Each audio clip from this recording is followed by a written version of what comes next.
Captain Wynne, English Army officer. Mothers shivering in the snow and sleet, uttering exclamations of despair, while the children scream with hunger. I am a match for anything else I may meet with here, but this I cannot stand.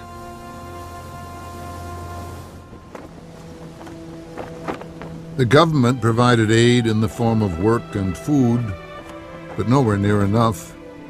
The Queen wrote from Windsor Castle to complain that the government corn was not reaching the people who were starving. After all we have done to supply the needy with food, the landlords appropriate the people's corn and use the employment of the poor to improve their properties at the public expense.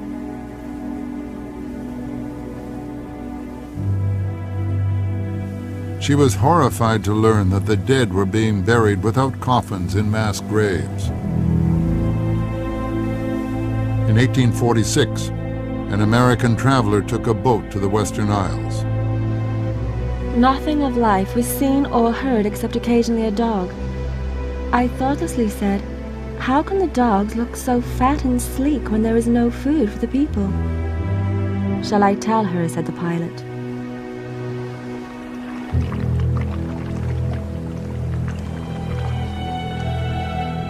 As the dogs scavenged among the graves, 1.5 million people starved to death. Many tenants who could not pay their rents were evicted by their landlords. 2 million Irish emigrated in disease-ridden hulks known as coffin ships. Those who survived the voyage were herded into the slums of New York and Boston, Liverpool and Glasgow. It was one of the greatest human disasters in history.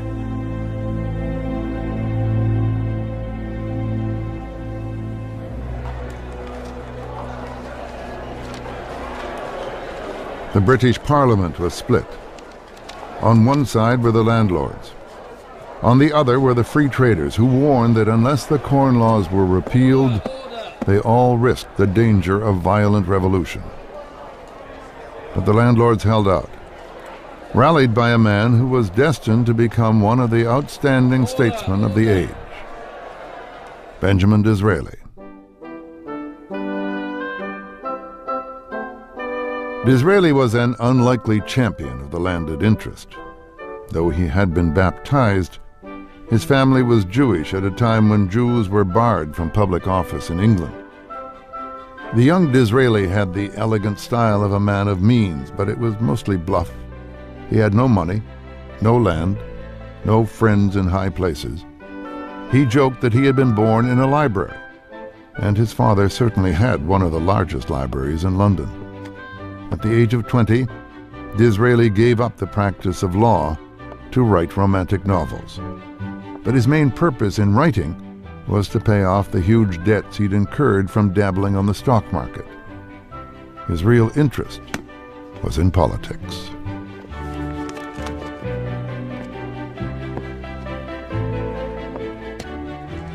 Disraeli's entry into politics was very difficult indeed.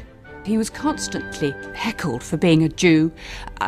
People would turn up at the hustings with, with donkeys saying, "Go back to Jerusalem." I mean, he encountered a lot of very rough and rather nasty anti-Semitism. And yet he had one of the great things about Disraeli, I think, was his determination. When he finally made it to Parliament, his florid style of speech and dress caused a sensation. He dressed in clothes that amazed people. He wore wonderful coloured outfits. He wore lots of jewellery. He wore sort of chains all over his waistcoat and rings outside his gloves, and he had very tightly ringleted hair. He liked shocking people. And he certainly succeeded in shocking the House of Commons. His first speech had been drowned out by a torrent of laughter and abuse. "Sit down!" "Aye, sir. And though I sit down now, the time will come when you will hear me."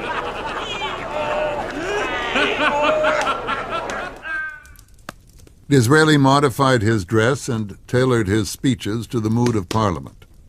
And with the battle over the Corn Laws, his time had come.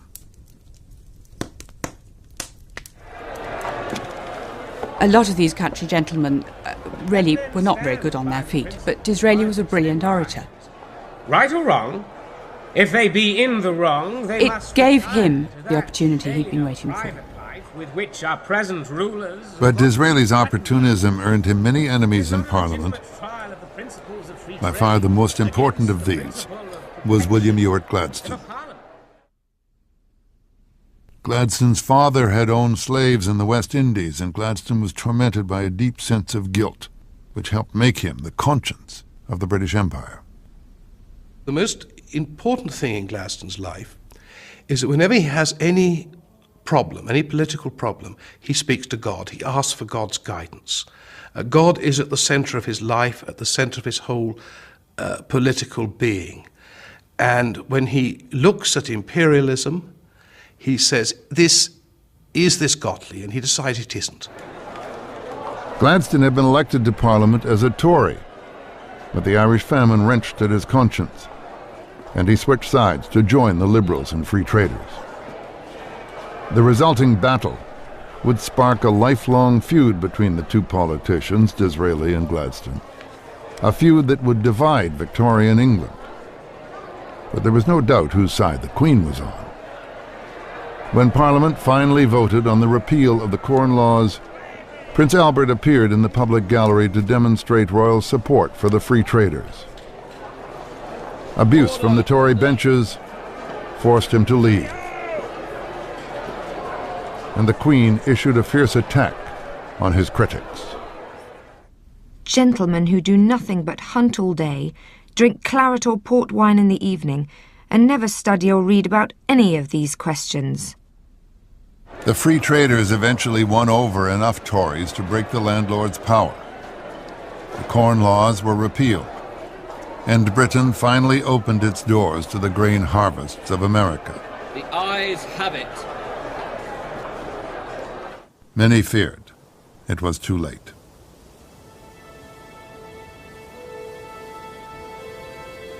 The stubborn resistance of the landlords had provoked popular fury in the towns and cities of Britain, and at a dangerous time for the British royal family.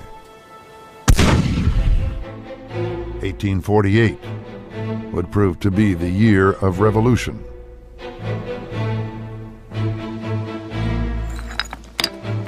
It began in southern Italy and spread rapidly across the continent of Europe. Armed mobs exploded into the streets, storming the palaces of their rulers and raising the red flag of revolution.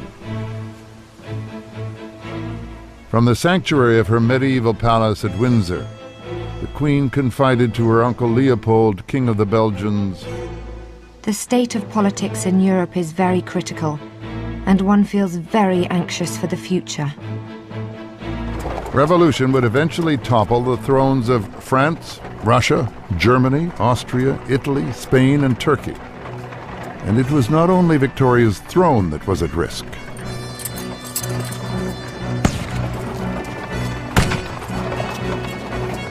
The shots missed, but it was the first serious attempt on Victoria's life, and it would not be the last.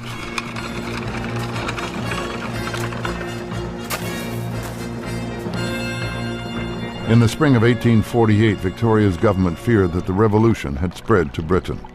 Their agents warned that 1 million men were planning to gather in London for a march on Parliament. Panic gripped the capital.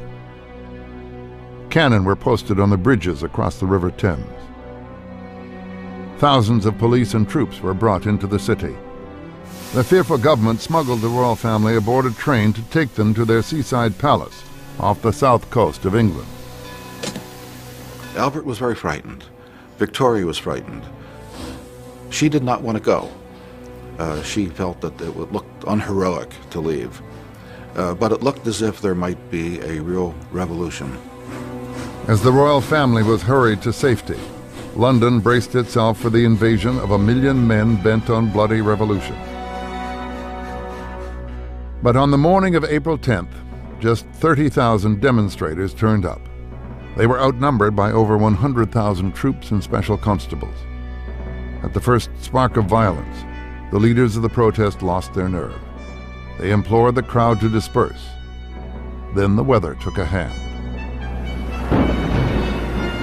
The threatened revolution was drowned in a violent outbreak of English rain. They had expected hundreds of thousands of people to gather and march across the bridges to Parliament and present this monster petition. Very few people actually turned up. It was a great disappointment. The English just aren't revolutionists. When the news reached the Queen in her seaside refuge, she rejoiced.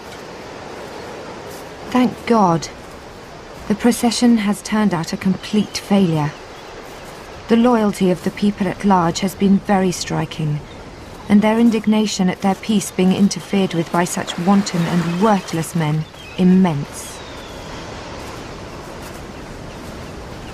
But Prince Albert had a much more realistic view of the situation. The revolution had been averted, but the threat remained as strong as ever. Albert believed that the only way to preserve the monarchy was to improve the conditions of the poor. The British people had to be persuaded that free trade would bring in a new age of peace and prosperity, not just for the manufacturers, but for the whole nation. The problem was, how were they to be convinced? Albert liked the idea of using trade to liberalize the world in general. He liked the idea of trade creating communications and a better life for people worldwide.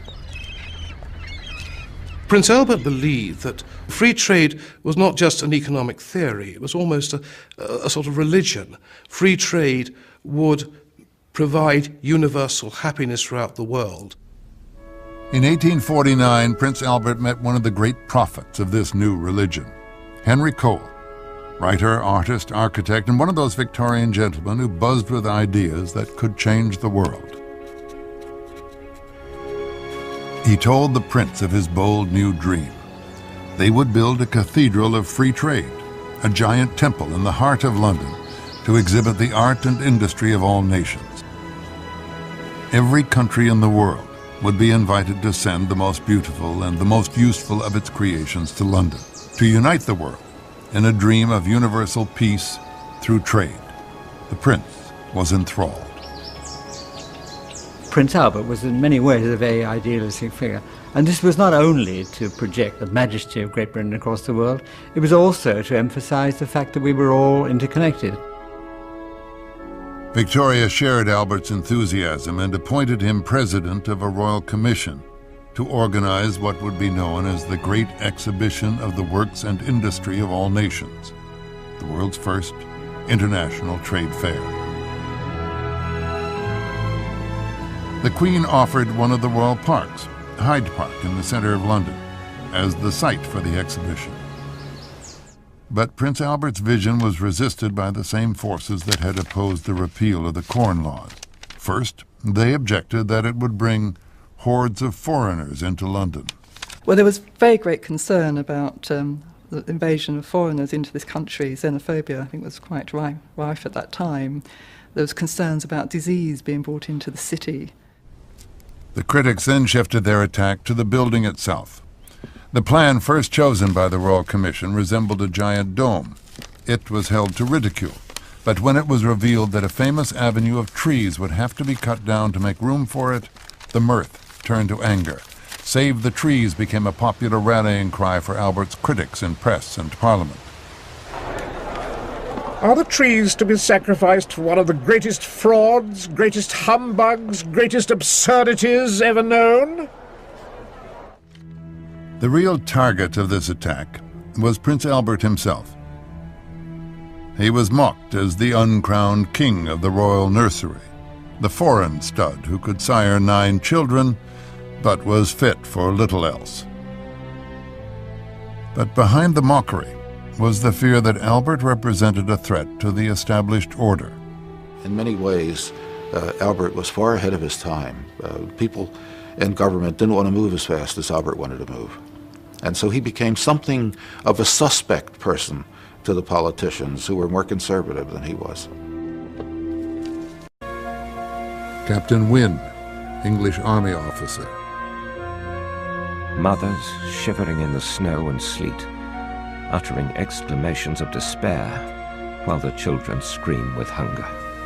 I am a match for anything else I may meet with here, but this I cannot stand.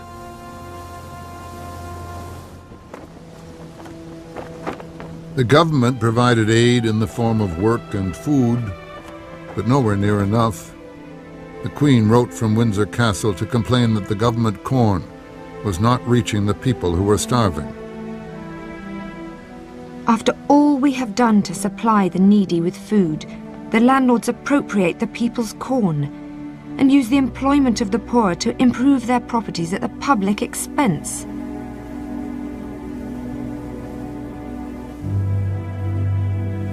She was horrified to learn that the dead were being buried without coffins in mass graves. In 1846,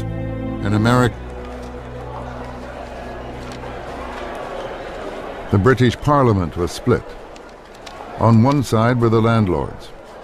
On the other were the free traders, who warned that unless the corn laws were repealed, they all risked the danger of violent revolution.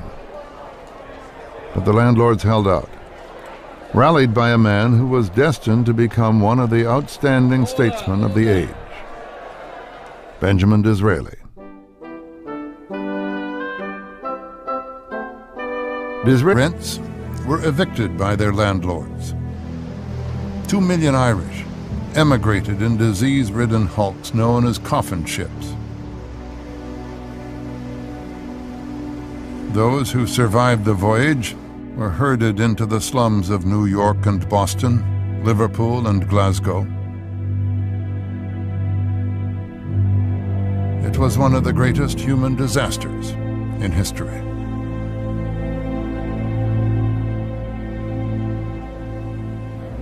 A traveler took a boat to the Western Isles.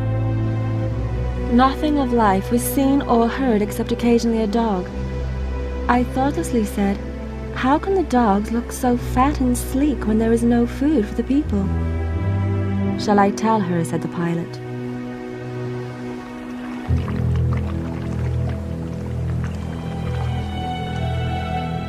As the dogs scavenged among the graves, 1.5 million people starved to death. Many tenants who could not pay their